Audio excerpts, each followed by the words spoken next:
সুফি যারা আছে এরা কেউ গাঁজা খায় না এবং এই আমাদের এই সুফিদের মধ্যে কিছু এই আলেম রুপি জাহেল ঢুকি সুফিদেরকে কলঙ্ক করার জন্য এই মুনাফেকরা যেরকম ওই আমলিক সরকারের আমলে যেরকম নঙ্গির তলে থাকি সাদিক কাইমা আমলিক করছে ওই যে আপনার এর নাম কি সাজিদ এগুলো সব আমলিক করছে না, এখন সব ছাত্র শিবির হয়ে গেছে।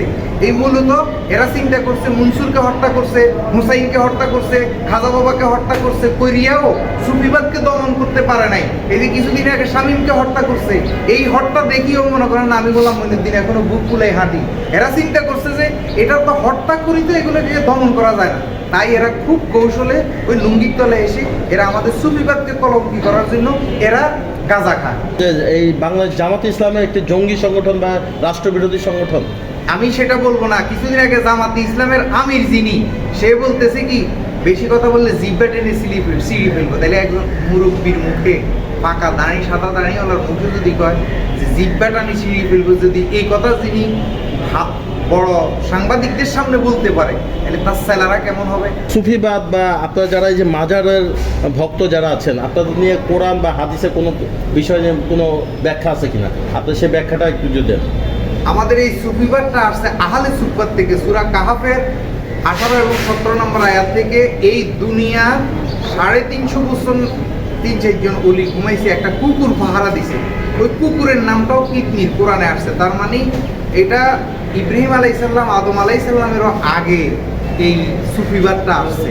সুফিরা ওখান থেকে আসছে। সুফিদের ব্যাখ্যা এই সূরা কাহাফের 17-18 নম্বর দেখলে আপনারা পাবেন। এটা সুফিদেরকে রাসূলও ভালোবাসছেন, অন্যান্য নবীগণও ভালোবাসছেন। এটা সুফিদের, ওরা নম্র, ওরা ভদ্র, ওরা অন্যায় করে না, আবার অন্যায়কে প্রশ্রয় দেয়। আচ্ছা, বিগত সময়ে যখন আপনাদের উপরে হামলা ওই সময় আসলে আপনাদের উপরে একটা অপবাদ ছিল যে আপনাদের মাজারে যারা আছেন অথবা যারা থাকেন নারী পুরুষ একসাথে, বিশেষ করে মাদক কারবারি হয়, মাদক নিয়ে অনেক একসাথে সবাই মাদক সেবন করে নারী পুরুষ, এই বিষয়টা তখন ব্যাপকভাবে ভাইরাল হয়েছিল। এই বিষয়টা আপনি ব্যাখ্যা দেন। সামনে থাকে তখন আমাদের সুফিবাদের লোকগুলা নারী পুরুষ একসাথে গান বাদ্য করে, সামা মাহফিল করে, সামা জিকির করে। এটা রাসূল দয়াল নবীর দরবারে এবং নবীজি থাকতে মসজিদের নববীর মধ্যেও বিবি আয়েশায় গান করছে, দয়াল নবী শুনছে, এটা হাদিসের প্রমাণ আছে। এবং কি মক্কার যে আসওয়াদ পাথরটা আছে এবং কি তাওয়াফটা আল্লাহুম্মা লাব্বাইক বলে নারী পুরুষ একসাথে তাওয়াফ করে, নারী পুরুষ একসাথে সুমা দেয়। তাই নবীর ধারায় বড় পীরের দরবারের দ্বারাও নারী পুরুষ একসাথে যায়, খাজা বাবার দরবারেও নারী পুরুষ একসাথে যায়, মাইজবান্ডার 8 শিশুর এভাবে সবাই একসাথে যায়। আর কোরআনেরও সূরা তাওবার 71 নম্বর আয়াতে আসছে নারী এবং পুরুষ মুমিন মুমিনের ভাই। তাই আমরা নারী পুরুষরা একসাথে এই জিকির আজকার করি, সামা মাহফিল করি, যেরকম মক্কা মদিনাতে নারী পুরুষ একসাথে আল্লাহুম্মা লাব্বাইক বলে, এবং কি মুজদালিফার মধ্যে নারী পুরুষ একসাথে এক রাত্র ঘুমায়, আমরা সেইভাবে আমাদের এইগুলো করি। কিন্তু এমন কোনো প্রমাণ পাবেন না যে নারী পুরুষ কোনো নারী দর্শন হয়েছে মাজারের মধ্যে কোনো। এখন আসেন আরেকটা প্রশ্ন করছেন আপনি মাদক নিয়ে। আসলে সুফি যারা আছে এরা কেউ গাঁজা খায় না এবং এই আমাদের এই সুফিদের মধ্যে কিছু এই আলেম রুপি জাহেল ঢুকি সুফিদেরকে কলঙ্ক করার জন্য এই মুনাফেকরা যেরকম ওই আমলিক সরকারের আমলে যেরকম নঙ্গির তলে থাকি সাদিক কাইমা আমলিক করছে, ওই যে আপনার এর নাম কি সাজিদ,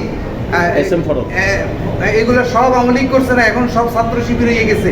এই মূলত এরা চিন্তা করছে মনসুরকে হত্যা করছে, হুসাইনকে হত্যা করছে, খাজা বাবাকে হত্যা করছে, কইরিয়াও সুফিবাদকে দমন করতে পারে নাই। এই যে কিছুদিন আগে শামীমকে হত্যা করছে, এই হত্যা দেখিও মনে করেন না আমি গোলাম মঈনুদ্দিন এখনো বুক ফুলাই হাঁটি।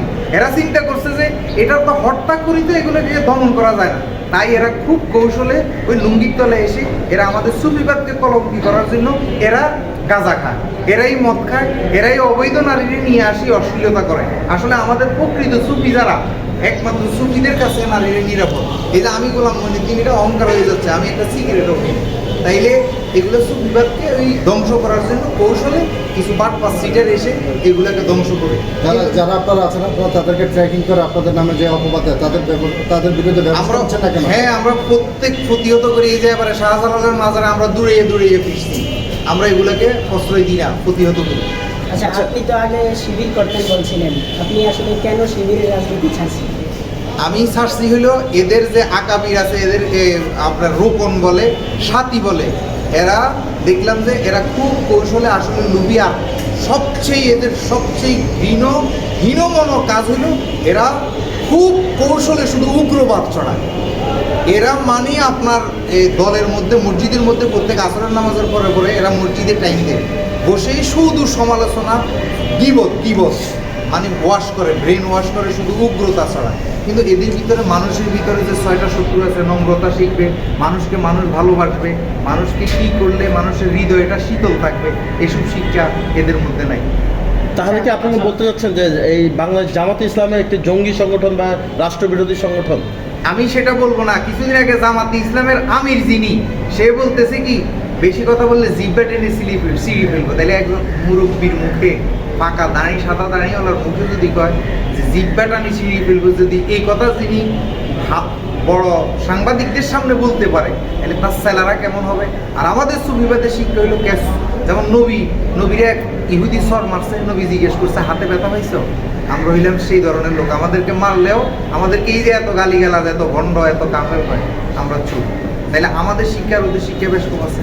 তাই মাদ্রাসায় শিশু বলাৎকারের কথা কিছুদিন আগে বলেছিলেন, এই ঘটনাগুলো নিয়ে সরকার চলতে আসছে, আপনি কি বলবেন? এটা অলি আল্লাহর মাজার ভাঙচুরের একটা গজব। আর এই মাদ্রাসা 1780 সালে ইহুদি খ্রিস্টানরা, এই দেশের ভারতবর্ষে ইহুদি খ্রিস্টানরা এই মাদ্রাসা প্রতিষ্ঠিত করছে। তাই ইহুদিদের আচরণ খুব কৌশলে এই মোল্লা মসজিদের ভিতরে ঢুকিয়ে দেওয়ার কারণে আজকে এই ধর্মীয় উপাসনাগুলোর মাদ্রাসাগুলোতে, মসজিদগুলোতে স্ত্রী মহিলাদেরকে দর্শন করতেছে, মাদ্রাসাগুলোতে বলৎকার হচ্ছে। কেন? এটা তো মূল শিক্ষাই হলো ইহুদিদের। কেন 26 জন ছিল প্রিন্সিপাল, এই কলকাতা আলিয়া, ঢাকা আলিয়া, সিলেট আলিয়া, এগুলো সব ইহুদিদের সৃষ্টি। তাই ইহুদিদের কাম কি? আকাম কুকাম, সিগারি বাটপারি করা। তাইলে এই মোল্লাদের এই আকাম কুকাম, তাই ওদের ওখান থেকে আসতেছে। বলাৎকারগুলো কারা করছে? এই বলৎকারগুলোই করছে এই কওমি মাদ্রাসা, এই মাদ্রাসার বড় বড় হুজুররা, মুফতিরা। যেমন একজন কোরআনে হাফেজকে বলৎকার করা মানেই একটা 30 পারা কোরআনকে বলৎকার করা। একজন মুফতি হয় 1 লক্ষ হাদিস মুখস্থ করলে, তাইলে মুফতি বলৎকার করতেছে, তার মানে 1 লক্ষ হাদিসকে বলৎকার করতেছে। আমরা এই আপনাদের মাধ্যমে এই কোরআন শরীফ এবং কি হাদিস শরীফকে রক্ষার জন্য বিনীত অনুরোধ জানাচ্ছি। যেসব মাদ্রাসা এসবগুলো হচ্ছে, খুব আনন্দ পাইছি। গত 2 দিন আগে ফরিদপুর একটা মাদ্রাসাকে বলৎকারের জন্য, শিশু দর্শনের জন্য গুড়িয়ে দেওয়া হয়েছে। এইভাবে যেই মাদ্রাসায় এইসব ঘটনা ঘটবে, এই কোরআন অবমাননা করতেছে, এরা কোরআন বলৎকার করতেছে, হাদিস বলৎকার করতেছে, এই মাদ্রাসাগুলো ভেঙে দেওয়া হবে। ভেঙে দিলে তারা সোজা হবে। আর এদের লিঙ্গ কর্তন করা হোক। এদের নাভির নিচের যে লিঙ্গ আছে, এই লিঙ্গটা সাথে সাথে ধরে ক্যাচ করে কেটে দিলে এই ঘটনাগুলো ঘটবে না। তাই আমরা জোর দাবি জানাচ্ছি। আচ্ছা, আমি একটু জানতে চাই, সেটা হলো যে কওমি হুজুরা যেটা বলে যে, এবং হাদিসও আছে, মাজারে সিজদা দেওয়া যাবে না বা কবরকে। এখন আমরা দেখছি যে আপনাদের মাজারগুলিতে বিভিন্ন মানুষ হচ্ছে সিজদার মতো অবনত হয়। এটা নিয়ে আপনারা কি বলছেন? সূরা আর-রহমানের মধ্যে আসছে ওয়ান নাজমু ওয়াশ শাজারু ইয়াসজুদান, চন্দ্র সূর্য